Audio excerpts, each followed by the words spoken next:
Spoštovane gledalke, cenjeni gledalci, lepo pozdravljeni v oddaji Aktualno. Danes bo govora o evropskih volitvah, a ne o teh, ki prihajajo, ampak o tistih čez 5 let. Zato v svoji družbi pozdravljam Dejana Bogdana, vodjo informacijske točke Europe Direct Pomurje. Dejan, lepo pozdravljen. Dobar dan.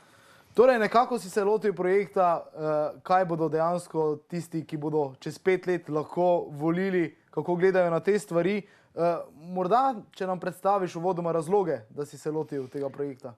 Ja, zdaj, če so gledalke in gledalci opazili, je v zadnjem obdobju ogromno nekih prizadevanj, da bi državljanke in državljanke obvestili o pomenu udeležbe na evropskih volitvah. To pomeni evropskih volitvah, ki bodo potekale v Sloveniji 26. maja. Nekako je ves fokus je na teh volitvah, kar je tudi seveda logično, tudi naša informacijska točka nekako je zadnjih nekaj mesecev bolj ali manj posvetila samo volitvam. Opažam pa, da ljudje dejansko vedo, da bodo volitve, imajo pa več težav pri tem, katere so sploh teme, o katerih bodo odločali oziroma zakaj se sploh gre pri evropskih volitvah.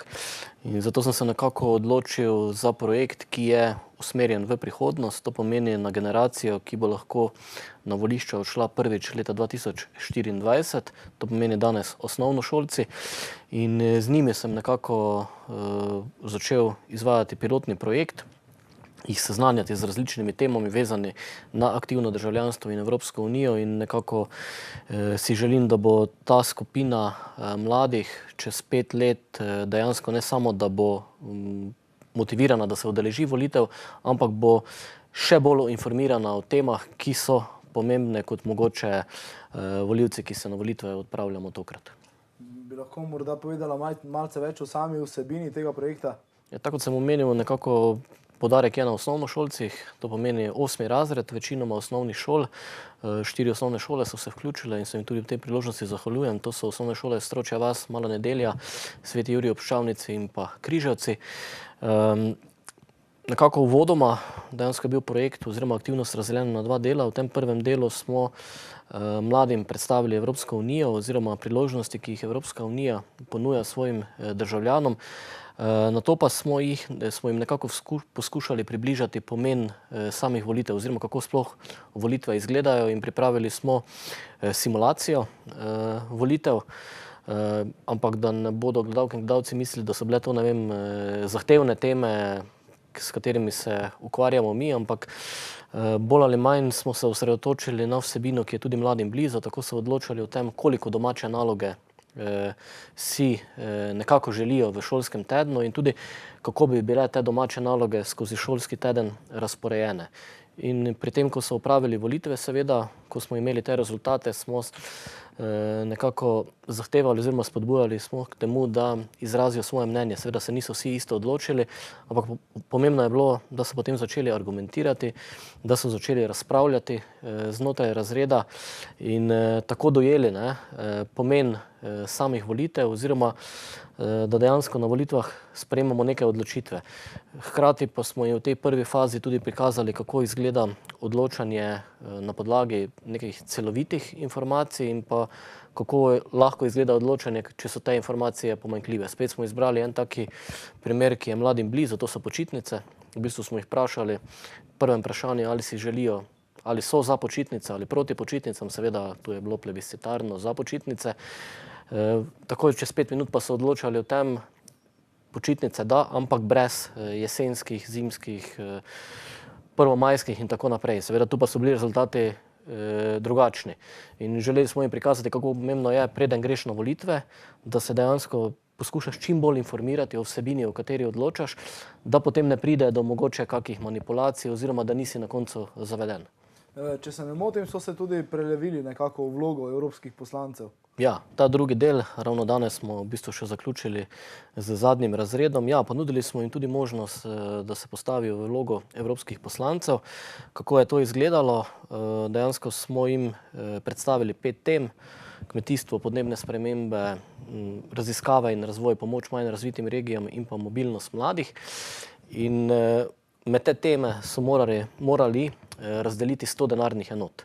To pomeni, tudi sami so se začeli zavedati, da denarja ni dovolj za čisto vse teme, ampak je treba včasih tudi nekaterim temam mogoče nameniti malo več denarja oziroma včasih za katero temo denarja tudi zmanjka. Delali so po skupinah, razdelili smo jih v različno številčne skupine, kajti tudi v parlamentu niso vse poslanske skupine enako številčne in nekako skozi neko razpravo znotraj skupin so potem predstavljali, kako so teh 100 denarnih enot tudi razdelili. Kakšni so bili odzivi? Spet zelo pozitivni, tako kot so uživali pri samih volitvah. V prvi fazi se tudi zelo znajdejo v vlogi samih poslancev. Jim je bila zadeva všeč, z velikim veseljem so debatirali in tudi argumente, kar je meni zelo pomembno, argumente, zakaj so se tako odločili, so zelo lepo razvijali. Dejansko se zavedajo, da brez hrane, kmetijstva ne bo šlo, da se nekaj dogaja na področju podnebnih sprememb oziroma da bo tudi tu potrebno gledati v prihodnost. Tudi raziskave in razvoj dobro razumejo, zelo lepo so argumentirali, da nekoč recimo, če ne bi bilo raziskav nekih bolezni, ki jih danes recimo relativno uspešno pozdravimo, če ne bi bilo nekega vlaganja v raziskave, tega ne bi mogli storiti. In zelo, bom rekel, logično razmišljajo, kar me veseli za prihodnost. Misliš, da bodo ti mladi, ki so bili vključeni v te delavnice, tudi vplivali na svoje starše? Ja, nekako to je tista mogoče skrita želja, oziroma to smo si tudi nekako zastavili kot eden izmed ciljev v okviru aktivnosti, kajti obstaja neka možnost, da o temah, katerimi so razpravljali s svojimi sovrstniki v okviru naših delavnic, da bodo mogoče o teh temah vstopili v debato tudi s svojimi starši, sorodniki, ne vem, brati, sestrami, starejšimi in da bodo tudi na ta način mogoče starejše odrasle, ki vemo, da so na zadnjih volitvah volili, oziroma zelo malo jih je dejansko šlo voliti, vsaj v Sloveniji, da jih bodo tudi na ta način spodbudili k razmisleku, da gredo voliti.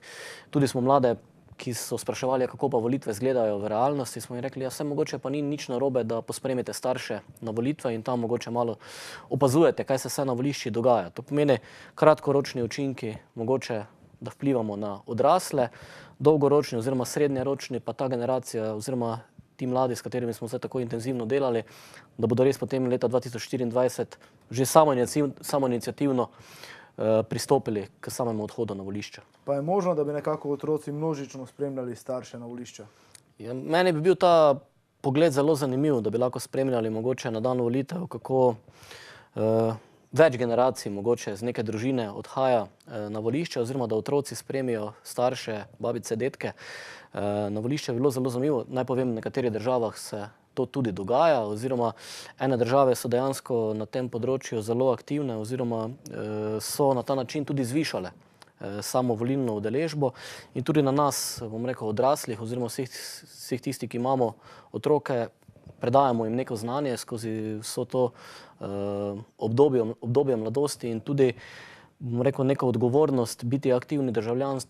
Tudi del te odgovornosti leži na nas starših in nič ni narobe, če recimo mogoče v nedeljo vseeno otroke vzamemo na volišča in jim pojasnimo, da je to eden izmed osnovnih načinov, kako sooblikujemo skupno prihodnost. Morda potem zdaj za konec povabimo naše gledalke in gledalce na tokratne evropske volitve in naj si vzamejo čas, da morda tudi svojim otrokom približajo to Evropsko unijo. Vsekakor se strinjam, bi bil zelo vesel.